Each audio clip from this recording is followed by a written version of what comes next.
হুজুর সাল্লাল্লাহু আলাইহি ওয়াসাল্লাম ডেকে বললেন, জিবরাইল, আবু যর গিফারিকে তুমি কিভাবে চিনো? জিবরাইল আলাইহিস সালাম বলছে, ইয়া রাসূলুল্লাহ, আমি শুধু চিনি আবু যর গিফারিকে তা নয়, আসমানে যত ফেরেশতা আছে সমস্ত ফেরেশতা ওই আবু যর গিফারিকে চিনে।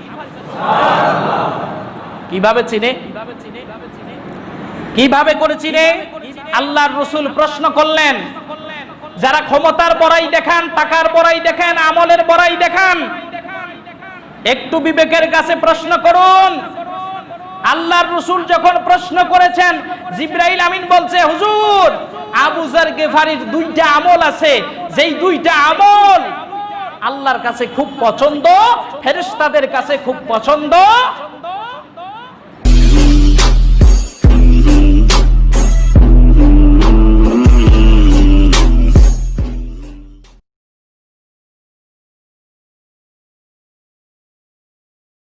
কুরআনুল কারীম থেকে যে আয়াতে কারিমা তেলাওয়াত করেছে সূরা আল হুজুরাত। কোন সূরা? সূরা আল হুজুরাত থেকে একটি আয়াতে কারিমা তেলাওয়াত করেছি। আল্লাহ রাব্বুল আলামিন এখানে মানব মণ্ডলীকে ডেকেছেন, ইয়া আইয়ুহান নাস, হে মানব মণ্ডলী, ইন্না খলাকনাকুম, নিশ্চয় আমি তোমাদেরকে সৃষ্টি করেছি। আমাদেরকে সৃষ্টি করছেন কে? বলেন সবাই, আমাদেরকে সৃষ্টি করছেন তিনি কে? আল্লাহ তাআলা স্মরণ করিয়ে দিচ্ছে। কেন স্মরণ করিয়ে দিচ্ছে? এক নাম্বার হলো মানব মণ্ডলীকে আল্লাহ তাআলা ডাকলেন, দ্বিতীয় নাম্বার হলো একটি কথা স্মরণ করিয়ে দিবেন, নিশ্চয়ই আমি আল্লাহ তাআলা তোমাদেরকে সৃষ্টি করেছি। কিসের থেকে? মিন যাকারি ওয়া উনসা, একজন পুরুষ এবং একজন নারী থেকে। কয়জন পুরুষ? সেই পুরুষের নাম কি? কথা কয় না। সেই পুরুষের নাম কি? আদম আলাইহিস সালাম। আমাদের আদি পিতার নাম আদম আলাইহিস সালাম, আর মহিলার নাম হাওয়া। এই আদম এবং হাওয়া মিন যাকারিন ওয়া উনসা, একজন পুরুষ এবং একজন নারী থেকে তোমাদেরকে আমি আল্লাহ তাআলা সৃষ্টি করেছি। সুবহানাল্লাহ। সৃষ্টি করে কি করেছি? ওয়াজআলনাকুম, আল্লাহ সুবহানাহু ওয়া তাআলা এবার ডেকে বলছেন, ওয়াজআলনাকুম শুউবান ওয়া কবাইলা লিতাআরাফু, আমি আল্লাহ তাআলা সৃষ্টি করার পরে এই দুইজন, একজন পুরুষ একজন মহিলার থেকে তোমাদেরকে সৃষ্টি করার পরে কি করেছি? তোমাদেরকে বিভিন্ন জাতে গোত্রে বিভক্ত করে দিয়েছি। লিতাআরাফু, যাতে তোমরা পরস্পরে একে অপরের কাছে তোমাদের পরিচয় দিতে পারো। তিন নাম্বার কথা আল্লাহ সুবহানাহু ওয়া তাআলা যেটা বলছেন সেটা হলো যে আমাদেরকে আল্লাহ তাআলা একই বাবা একই মায়ের কাছ থেকে সৃষ্টি করে, তাদের মাধ্যমে সৃষ্টি করে কি করেছেন? আমাদেরকে বিভিন্ন গোত্রে এবং জাতে বিভক্ত করে দিয়েছেন। কেন দিয়েছেন? যাতে করে এক গোত্র আরেক গোত্রকে পরিচয় দিতে পারি। পরিচয় দেওয়ার জন্য সুযোগ করে দিয়েছেন আল্লাহ সুবহানাহু ওয়া তাআলা। এখন পরিচয়ের দিক থেকে কার সম্মান ইজ্জত বেশি? আল্লাহ সুবহানাহু ওয়া তাআলা চতুর্থ নাম্বার সেই কথাটা বলছেন, সেটি হলো এদের মাঝখান থেকে ইন্না আকরামাকুম ইনদাল্লাহি আতকাকুম, নিশ্চয়ই তাদের সম্মান মর্যাদা অধিক পরিমাণে আমার কাছে বেশি যারা মুত্তাকি হতে পেরেছে। সুবহানাল্লাহ। কি হতে পেরেছে? মুত্তাকি মানে তাকওয়াবান হয়েছে, আল্লাহ ভীরুতা যারা হয়েছে, তাদের সম্মান ইজ্জত আল্লাহ সুবহানাহু ওয়া তাআলার কাছে বেশি। এই ঘোষণা দিয়েছেন কে? বলেন সবাই, সেই ঘোষণা দিয়েছেন কে? আল্লাহ তাআলা দিয়েছেন। এরপরে আবার আল্লাহ সুবহানাহু ওয়া তাআলা ডেকে বলতেছে, ইন্নাল্লাহ, নিশ্চয় আমি আল্লাহ, আলিম, সমস্ত কিছু জানি, খবীর, এবং তোমাদের সমস্ত কার্যক্রমের সব খবর আমি আল্লাহ তাআলার কাছে আছে। যদি কান সুবহানাল্লাহ। তাহলে আমরা ভালো করি, খারাপ করি, নেক কাজ করি, বদকাজ করি, অন্যায় করি, অপরাধ করি, দুনিয়ার জমিনের ভিতরে যত কিছুই করি না কেন সমস্ত কিছুর খবর আছে কার কাছে? জোরে বলেন, কার কাছে আছে? আল্লাহ তাআলার কাছে আছে। আল্লাহ সুবহানাহু ওয়া তাআলার কাছে আমাদের ভালো মন্দ সমস্ত কিছুর খবর আল্লাহর কাছে আছে। পৃথিবীর জমিনের ভিতরে একজন মানুষ স্বামী তার স্ত্রীর সাথে ধোঁকাবাজি করতে পারে, স্ত্রী স্বামীর চোখ ফাঁকি দিতে পারে, স্বামী স্ত্রীর চোখ ফাঁকি দিতে পারে, সন্তান বাবার চোখ ফাঁকি দিতে পারে, বাবা সন্তানের চোখ ফাঁকি দিতে পারে, ইমাম মুসল্লির চোখ ফাঁকি দিতে পারে, মুসল্লি ইমামের চোখ ফাঁকি দিতে পারে। একটি চক্ষু কেউ ফাঁকি দিতে পারে না, সেই চোখ হলো আল্লাহ সুবহানাহু ওয়া তাআলার কুদরতি চোখ। এখন হিসাব মিলাতে হবে। এই আয়াতের ভিতরে কথা হলো 5টা। বলেন কয়টা? জোরে বলেন কয়টা? 5টা কথা। 1 নাম্বার, আল্লাহ তাআলা ডেকেছেন, কাকে ডেকেছেন? মানব মণ্ডলীকে ডেকেছেন। 2 নাম্বার হলো একটি কথা স্মরণ করিয়ে দিয়েছেন যে তিনি স্রষ্টা, তিনি আমাদেরকে সৃষ্টি করেছেন। কিসের থেকে সৃষ্টি করেছেন? একজন পুরুষ একজন নারীর থেকে, তার মাধ্যমে কি করেছেন? সৃষ্টি করেছেন। 3 নাম্বার হলো আমাদেরকে আলাদা আলাদা করেছেন। 4র্থ নাম্বার হলো এদের মাঝখান থেকে সম্মানী কারা সেই কথাটাও আল্লাহ তাআলা বলে দিয়েছেন। 5ম নাম্বার হলো ভালো মন্দ আমার জীবনের পরতে পরতে সর্বাঙ্গীনায় সর্বমোহনায় যা কিছু করি না কেন সমস্ত কিছুর খবর তার কাছে আছে। সুবহানাল্লাহ বলবেন না? কার কাছে আছে বলেন? কার কাছে? আল্লাহ সুবহানাহু ওয়া তাআলার কাছে সমস্ত খবর আছে। এখানে ছলছাতুরি করার কোনো সুযোগ নাই। এখন এই রমজানুল মুবারক মাস যেটা আমাদের কাছে ছিল এখন বিদায় হয়ে গেল। এই রমজানুল মুবারক মাসে কে কতটুকু ভালো কাজ করেছি, কে কতটুকু আল্লাহকে সন্তুষ্ট করতে পেরেছি, কে কতটুকু আল্লাহ তাআলার হুকুম আহকাম মেনেছি, যে যতটুকু আল্লাহর হুকুম আহকাম মেনেছি, যে যতটুকু নেকের কাজ করতে পেরেছি, এটার ফলাফল বোঝা যাবে বাকি 11 মাস। এই 1 মাসের শিক্ষা 11 মাসে এর রেজাল্ট বোঝা যাবে যে আমরা কিরকম তাকওয়াবান হয়েছি আর কতটুকু আল্লাহকে স্রষ্টা হিসেবে গ্রহণ করেছিলাম। আজকে 1 নাম্বার শর্ত আমরা ভুলে গেছি। আমরা যে মানুষ, আমরা কি? এটা 1 নাম্বার আয়াতের 1 নাম্বার কথা। আমরা কি? মানুষ। এটা আমরা ভুলে গেছি 1 নাম্বারে। 2য় নাম্বার হলো আল্লাহ যে আমাদের স্রষ্টা, তিনি যে আমাদেরকে সৃষ্টি করেছেন, এই কথাও আমরা ভুলে গেছি। কয়টা ভুললাম? 2টা। নাম্বার 3 নাম্বারটা হলো যে আমাদেরকে সৃষ্টি করা হয়েছে একজন পুরুষ একজন নারীর থেকে, সেটাও ভুলে গেছি। 4র্থ নাম্বার যেই বিষয়টা, সেইটা হলো আমাদেরকে গোত্রে বিভিন্ন জাতিতে বিভক্ত করে রেখেছেন। এইটা আমাদের স্মরণ আছে, কিন্তু সেটা গোত্র জাতি এটাই না। আমাদের স্মরণ আছে এইটা যে আমি অমুক গোষ্ঠীর মানুষ, তোমার চেয়ে আমার ক্ষমতা বেশি, তোমার চেয়ে আমার গোত্রের দাম বেশি, তোমার চেয়ে আমার বংশ পরিচয় মর্যাদা বেশি। এইটা হলো পরিচয়। আসলে মূলত পরিচয় কিন্তু এটা ছিল না যে যেই গোত্রেই থাকি না কেন, যেই বংশেরই হই না কেন, আমাদের সৃষ্টি হয়েছে আমাদের আদি পিতা, আমাদের আদি মাতা একজন পুরুষ একজন নারী। নাকি এর বাইরে আর কিছু আছে? কথা কয় না। এর বাইরে আর কিছু আছে? আল্লাহ কি এখানে বলছে যে কে খান বংশের, কে মিয়া বংশের, কে পালোয়ান বংশের, কে মোল্লা বংশের, কে সরকার বংশের, কে মিধা বংশের? এই কথা কি আল্লাহ বলছেন? বংশ পরিচয় নয়, বরং পরিচয় হবে একটাই, আমার স্রষ্টা কথা কয় না, আমলিক, বিএমপি, জামাত, জাসদ, বাসদ, স্রষ্টাকে। এখন মনে করেন আল্লাহ আমার স্রষ্টা, এইটা যদি আমরা মেনে নিতে পারতাম তাহলে কি আর আমাদের ভিতরে কোনো সমস্যা থাকার কথা ছিল?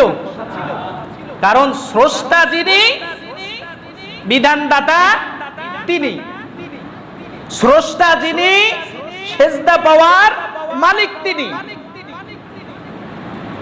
স্রষ্টা যিনি, সমস্ত কিছুর সার্বভৌমত্বের মালিক হলেন তিনি। যদি এই শব্দটা আমরা মুখে এবং অন্তরে বাস্তবে যদি কাজ করতে পারতাম তাহলে পৃথিবীর জমিনের ভিতরে কোনো অশান্তি থাকতো না।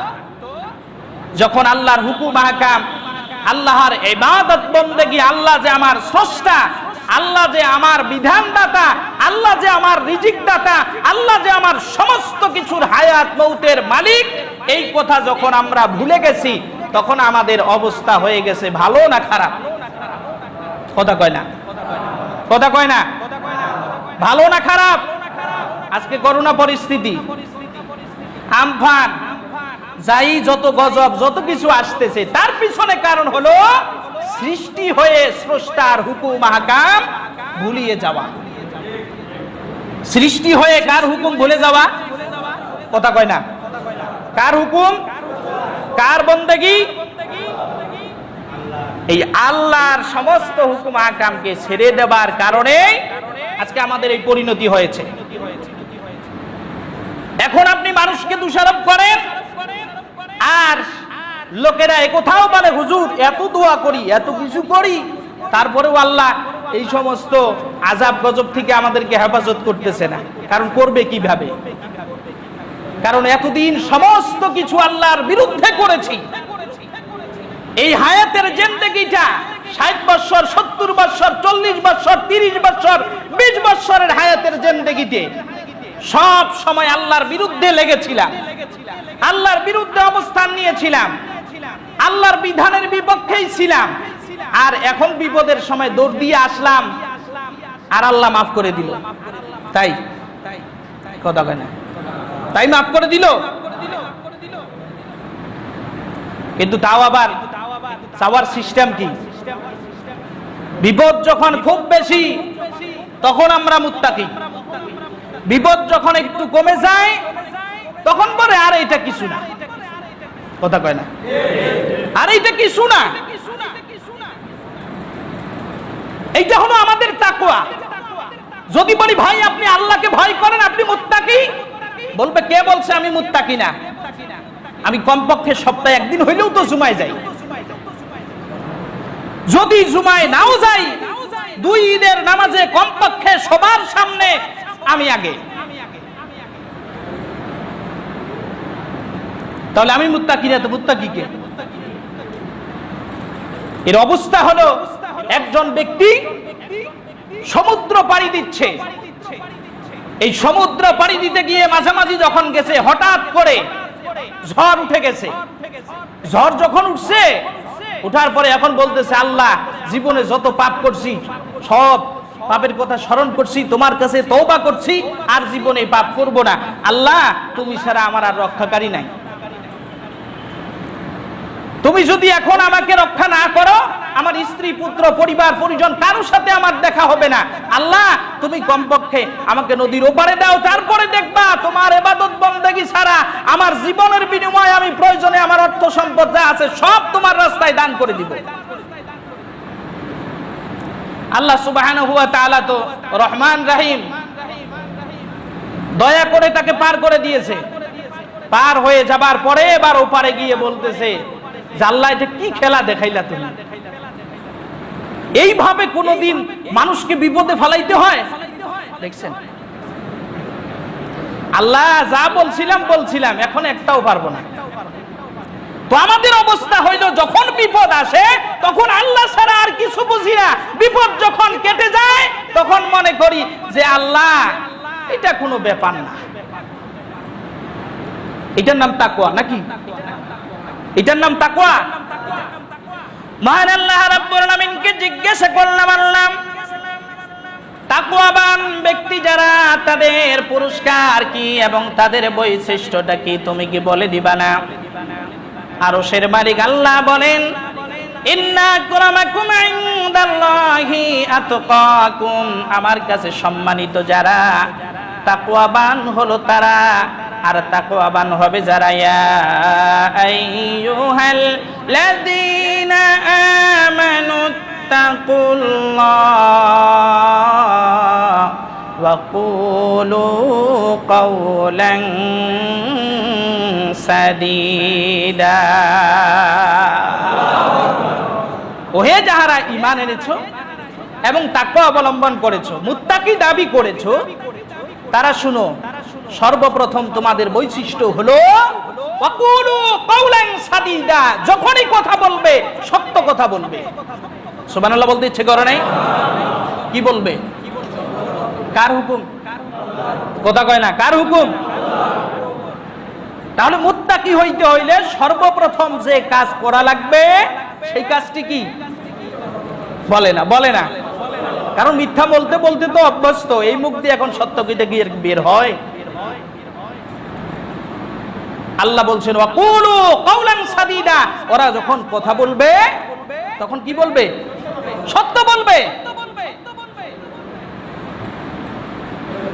তাহলে ঈমান আনবে যারা, তাকওয়া অবলম্বন করেছে এই দাবি করবে যারা, তাদের কি করতে হবে? সব সময় সত্য কথা বলতে হবে, মিথ্যার কোনো আশ্রয় নিতে পারবে না।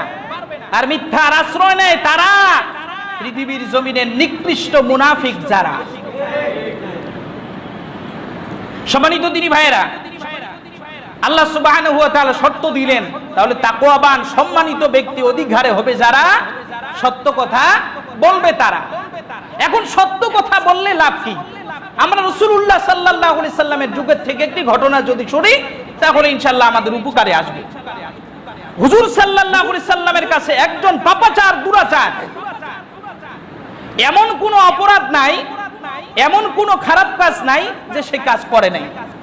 আল্লাহ রাসূলের দরবারে গেলেন, যাওয়ার পরে বলছে, ইয়া রাসূলুল্লাহ সাল্লাল্লাহু আলাইহি সাল্লাম, আপনার কাছে একটা কথা আমি বলতে এসেছি। কি কথা?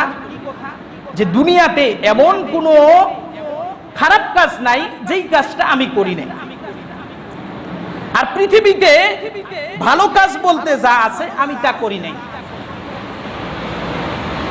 কি করছে? খারাপ কাজ যত আছে একটাও ছাড়ে নাই, ভালো কাজ যত আছে একটাও করে নাই। ব্যক্তি হুজুরের কাছে গেলেন, যাওয়ার পরে হুজুর সাল্লাল্লাহু আলাইহি সাল্লামকে বললেন যে হুজুর, আমাকে এই পথ থেকে ফিরে আসার কোনো সুযোগ আছে? হুজুর সাল্লাল্লাহু আলাইহি সাল্লাম বললেন, তওবা করে যদি তৌহিদের পথে যদি আসতে পারো আল্লাহ সুবহানাহু ওয়া তাআলা তোমাকে maaf করে দিবে। তওবা কি? এই কাজ, অপরাধের কাজ যত আছে একটাও করতে পারবা না। হুজুর এটা বলেন কি, একসাথে কি এত কাজ বাদ দেওয়া যায়?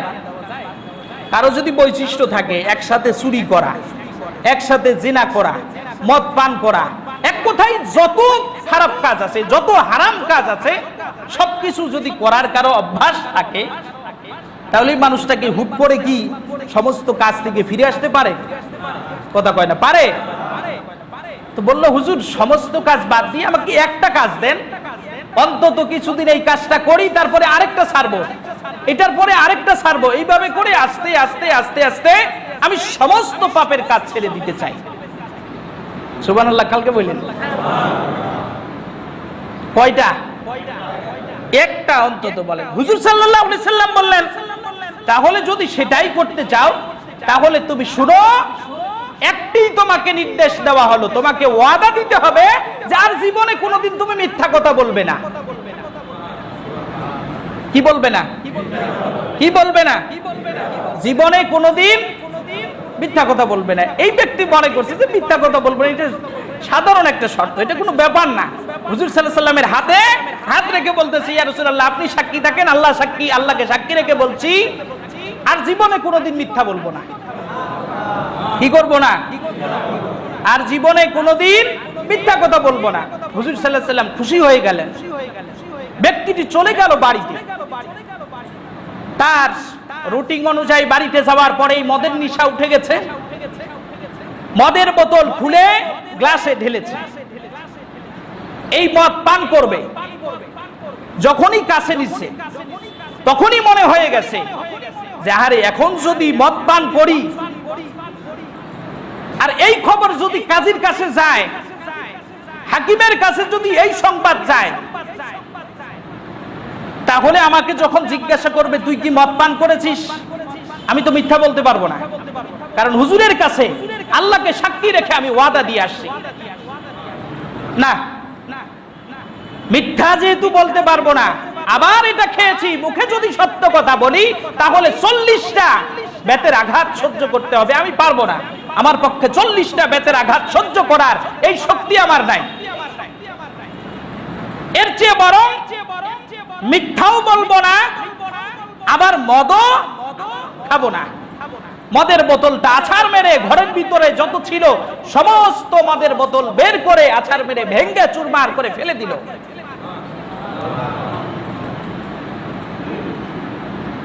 এরপরে কিছুদিন পরে আবার রাস্তা চলছে। যেহেতু জেনাকার, যাদের চরিত্র ভালো না, এদের চোখ থাকে সব সময় কোথায় কি আছে, কথা বলে না।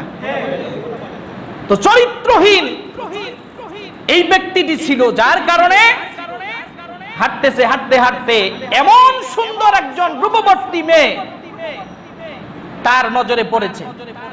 মনের ভিতরে কৌতূহল জেগে গেল, জীবনে কত নারীর ইজ্জত দিয়েছে আমি, আজকে পর্যন্ত এত সুন্দর নারীর সাথে আমি মেলামেশা করতে পারি নাই, অন্তত জীবনে এইটাই শেষ হইলেও শেষবারের মতো এটার সাথে জেনা করে আমি ভালো হয়ে যাব।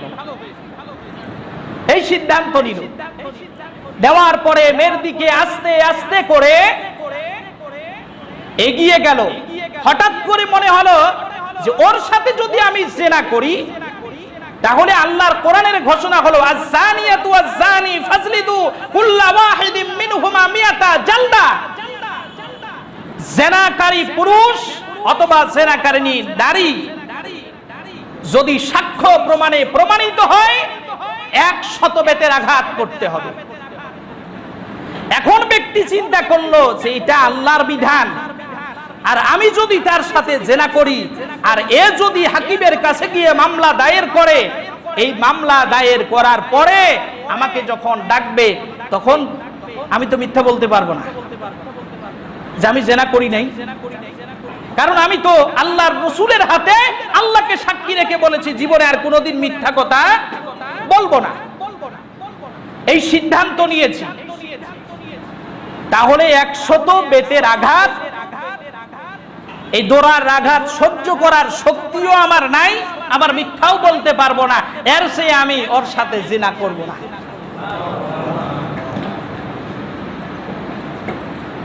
চলে আসলো, সেই মেয়ের সাথে জেনার কাজে লিপ্ত হলো না।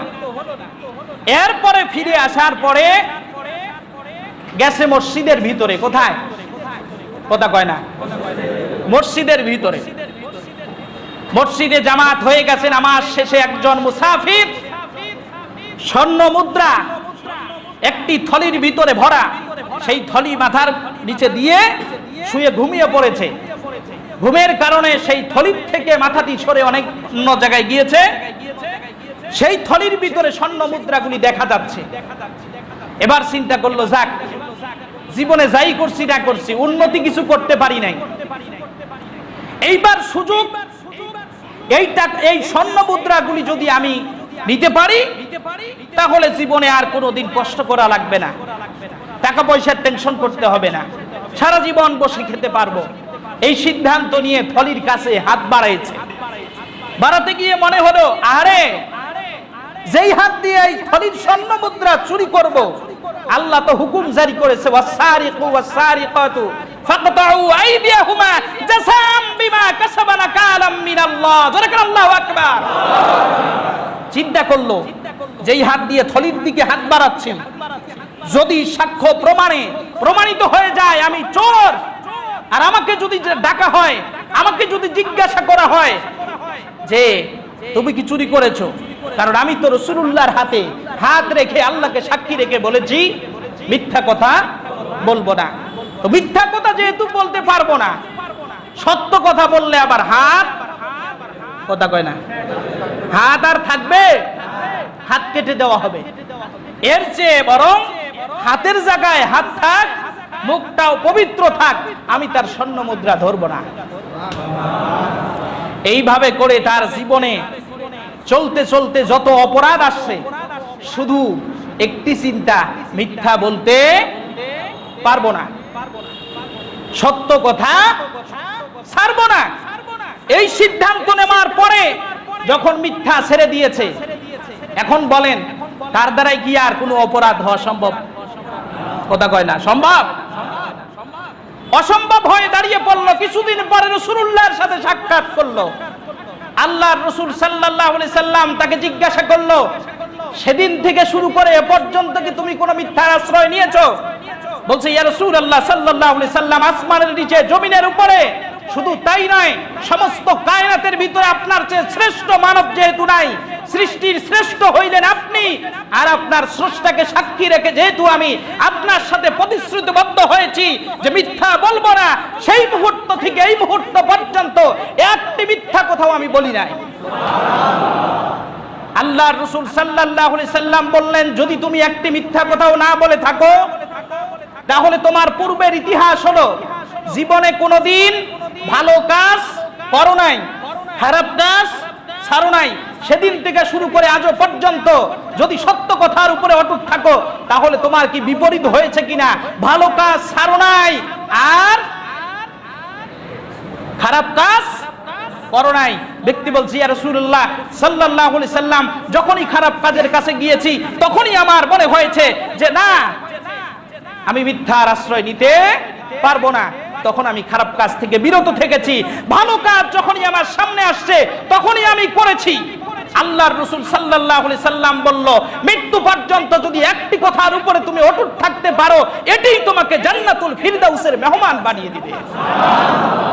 সম্মানিত ভাইরা, তাহলে বুজুর্গই শুধু পাঞ্জাবি, টুপি আর পাগড়ির ভিতরে নয়, বুজুর্গি হলো জীবনের পরতে পরতে যত বিপদ আসবে, বালা মুসিবত আসবে, কোনোদিন মিথ্যা কথা বলা যাবে না। যদি মিথ্যা কথা না বলি, তাহলে আমরা মুত্তাকি হতে পারবো। আর আমাদের ব্যাপারে ওই মুত্তাকি তারাই যারা সত্য কথা বলে। সুবহানাল্লাহি ওয়া বিহামদিহি। তাহলে আজকের থেকে মিথ্যা কথা বলবো না, এই সিদ্ধান্ত নেওয়া যায়? কথা কয় না? হ্যাঁ, ইনশাআল্লাহ। হুজুর শুধু মসজিদে, শুধু মসজিদে হুজুর।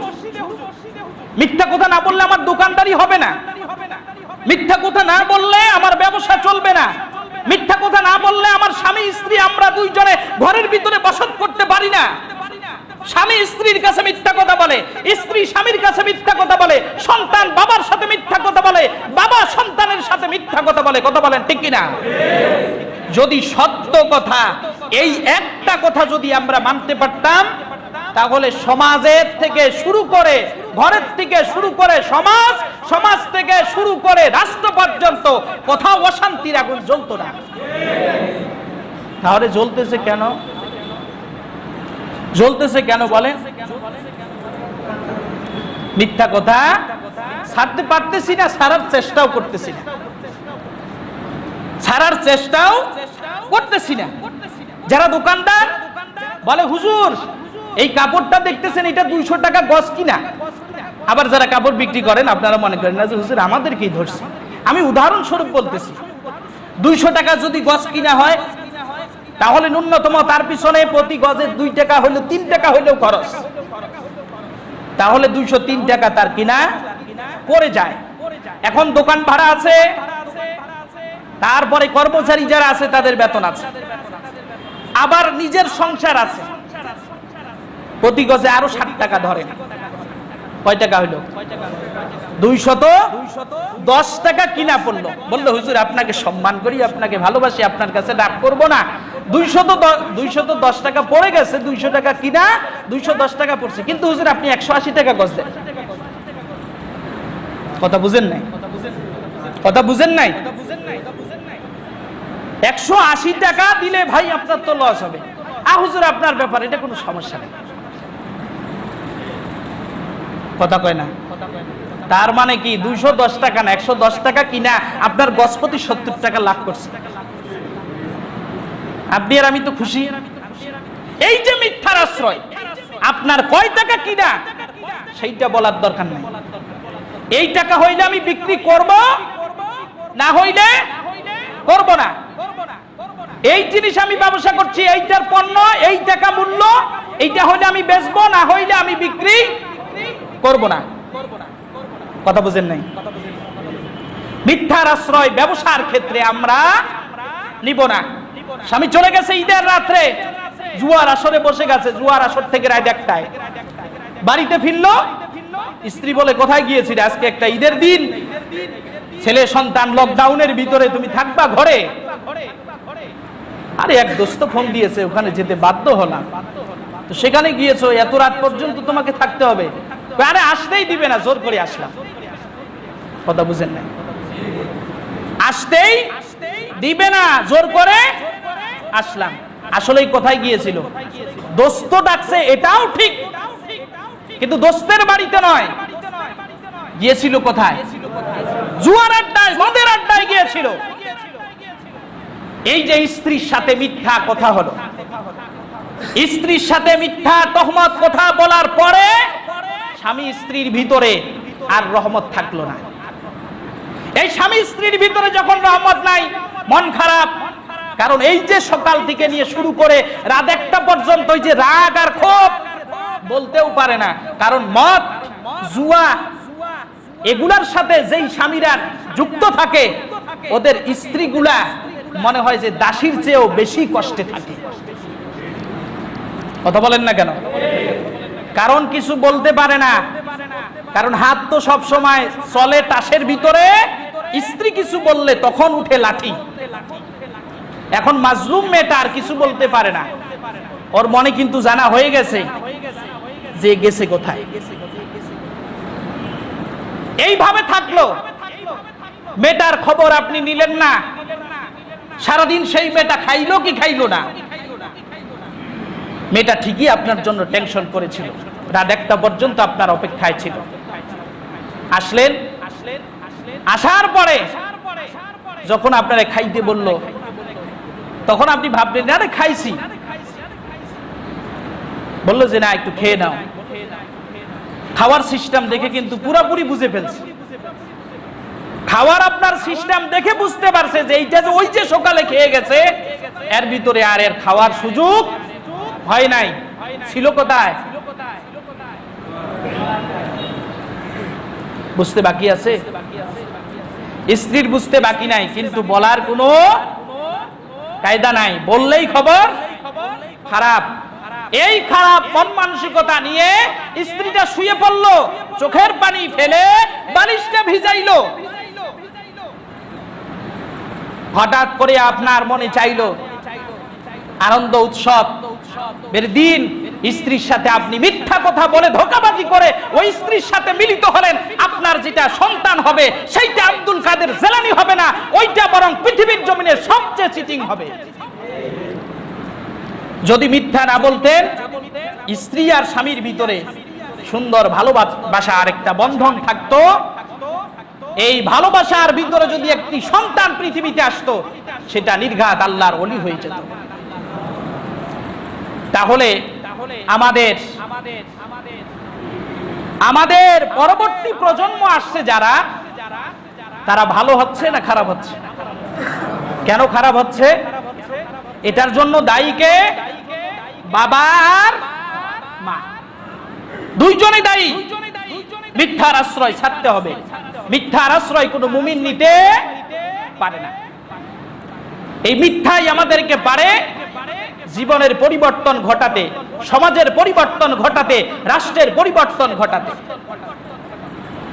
সম্মানিত দিনী ভাইরা, তাহলে এক নাম্বার, মুত্তাকি হবে যারা, আল্লাহর কাছে সম্মানী হবে যারা, মিথ্যা কথা কখনো বলবে না তারা।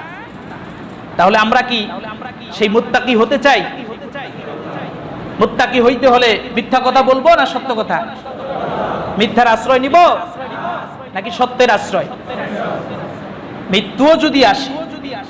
মৃত্যুও যদি আসে সত্য বলার কারণে, তারপরে সত্যটা বলতে হবে, মিথ্যা বলা যাবে না। পরিবার পরিজন থেকে শুরু করে সর্বক্ষেত্রে, সর্বমহনায়, সব জায়গার ভিতরে আমরা সত্য বলবো। ব্যবসা বাণিজ্যে সব জায়গার ভিতরে আমরা সত্য বলবো, কখনোই মিথ্যার আশ্রয় নিব না ইনশাআল্লাহ। 2 নাম্বার, মুত্তাকি হবে যারা, তাদের ব্যাপারে আল্লাহ সুবহানাহু ওয়া তাআলা কোয়ালিটি বর্ণনা করেছেন। মুত্তাকি হবে 2 নম্বরে যারা, তাদের বৈশিষ্ট্য হলো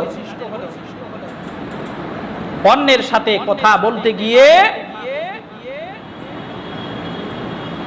কর্কশ ভাষা ব্যবহার করবে না তারা। সুন্দর সাবলীল প্রাঞ্জল ভাষায় কথা বলবে তারা। কার কোয়ালিটি? মুত্তাকি যারা। কারণ সত্য কথা সব সময় সুন্দর, মনে রাখতে হবে, সত্য কথা সব সময় সুন্দর। আপনার সাথে একজন মিথ্যা কথা বলতেছে, আপনি ইচ্ছা করলে একটু ভালো করে খেয়াল করলেই বুঝতে পারবেন যে ও মিথ্যা বলতেছে।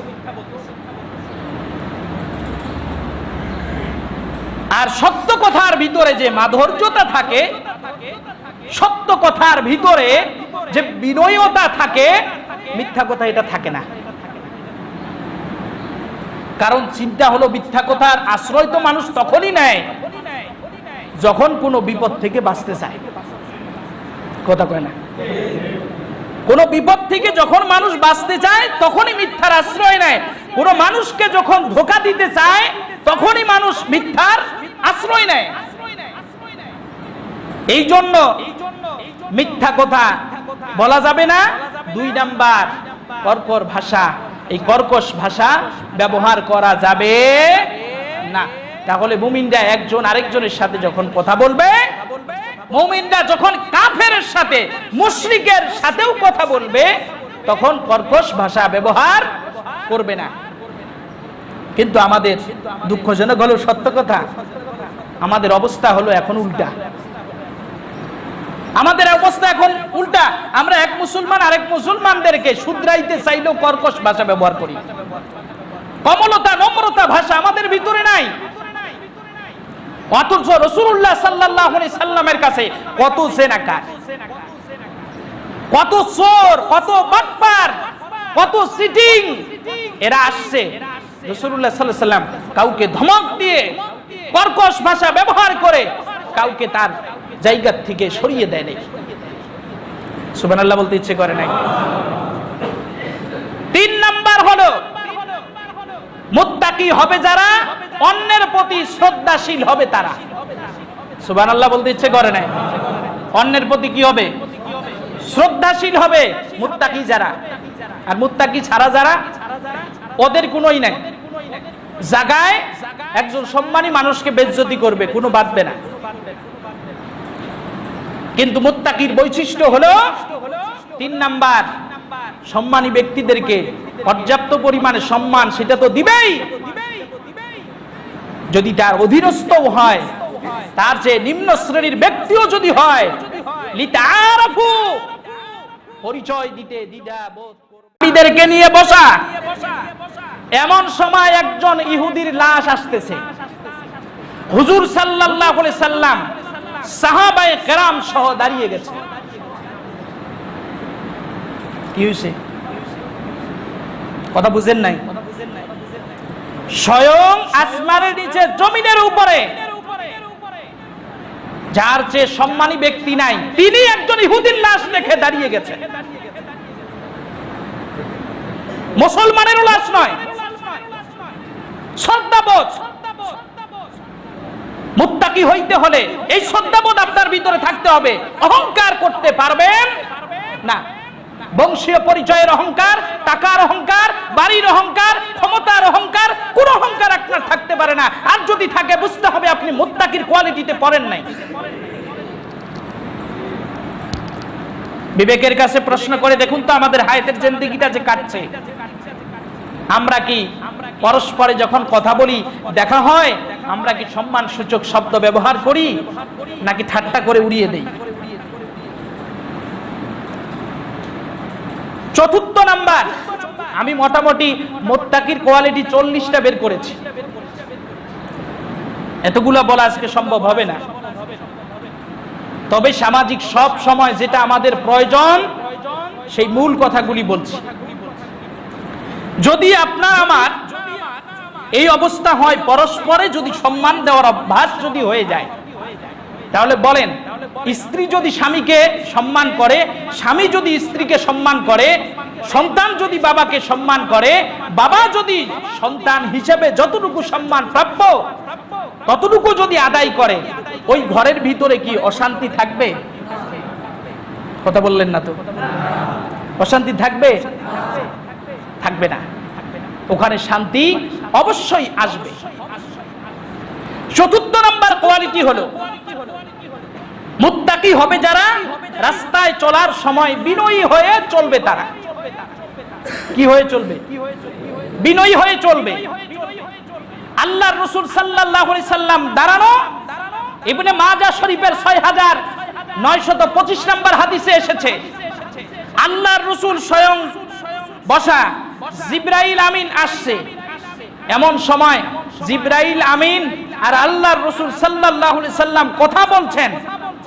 ওই সময় আঁটুসাঁটো হয়ে একজন সাহাবী যাচ্ছে। আল্লাহর রাসূল সাল্লাল্লাহু আলাইহি সাল্লামকে জিবরাইল আলাইহিস সালাম ডাকলেন, ইয়া রাসূলুল্লাহ সাল্লাল্লাহু আলাইহি সাল্লাম, ওই যে দেখেন আপনার সাহাবী আবু যর গিফারি যাচ্ছে। সুবহানাল্লাহ বলবেন না? জোরে বলেন, আওয়াজ দিয়ে বলেন। কে যাচ্ছে? আপনার সাহাবী আবু যর গিফারি। হুজুর সাল্লাল্লাহু আলাইহি সাল্লাম ডেকে বললেন, জিবরাইল, আবু যর গিফারিকে তুমি কিভাবে চিনো? জিবরাইল আলাইহিস সালাম বলছে, ইয়া রাসূলুল্লাহ, আমি শুধু চিনি আবু যর গিফারিকে তা নয়, আসমানে যত ফেরেশতা আছে সমস্ত ফেরেশতা ওই আবু যর গিফারিকে চিনে। কিভাবে চিনে? কিভাবে করে চিনে? আল্লাহর রাসূল প্রশ্ন করলেন, যারা ক্ষমতার বড়াই দেখান, টাকার বড়াই দেখান, আমলের বড়াই দেখান, একটু বিবেকের কাছে প্রশ্ন করুন। আল্লাহর রাসূল যখন প্রশ্ন করেছেন, জিবরাইল আমিন বলছে, হুজুর, আবু যর গিফারির 2টা আমল আছে, যেই 2টা আমল আল্লাহর কাছে খুব পছন্দ, ফেরেশতাদের কাছে খুব পছন্দ, এবং তার জন্য আল্লাহ তাআলা ফেরেশতা নিযুক্ত করে রেখেছে, সব সময় তার জন্য ইস্তিগফার করতে থাকে। কি সে 2 আমল? বললে কি করবেন? এই 2 একজনে বললেন থাক, কারণ আমল যেহেতু নাই, ওয়াজও আর নাই। ওয়াজ তো প্রতি সপ্তাহে শুনতেছি, কিন্তু পুরো পরিবর্তন তো আমাদের ভিতরে আসলো না। শুধু আসলো হিংসা বিদ্বেষ, কিভাবে করে ছড়াবো, একজন আরেকজনকে কিভাবে করে গালি দিব, কালকে ছোট করব, এই চিন্তাই থাকে। আবু যর গিফারি রাদিয়াল্লাহু তাআলা আনহুর ব্যাপারে জিবরাইল আমিন বললেন, 2টি আমল ছিল তার। 1 নাম্বার আমল হলো, যখন সে রাস্তায় চলে তখন সে বলে যে আল্লাহ তাআলা আসমানের নিচে আর জমিনের উপরে আমার চেয়ে নিকৃষ্ট আর কেউ নাই, আমার চেয়ে ছোট আর কেউ নাই, আমার চেয়ে ক্ষুদ্র আর কেউ নাই। আল্লাহ তাআলার কাছে এটা খুব পছন্দ হয়েছে। আল্লাহ তাআলা এটা খুব পছন্দ করেছেন, যে নিজেকে ছোট করে আল্লাহ তাকে বড় বানিয়ে দেন। 2 নাম্বার আমল হলো, আবু যর গিফারি রাদিয়াল্লাহু তাআলা আনহুর আমলনামায় এত পরিমাণে কোরআন খতমের সওয়াব আছে, যা অন্য কোন সাহাবীর আমলনামার ভিতরে নাই। কিভাবে? হুজুর সাল্লাল্লাহু আলাইহি সাল্লামের প্রশ্নের উত্তরে জিবরাইল আমিন বললেন, ইয়া রাসূলুল্লাহ, আপনার আবু যর গিফারি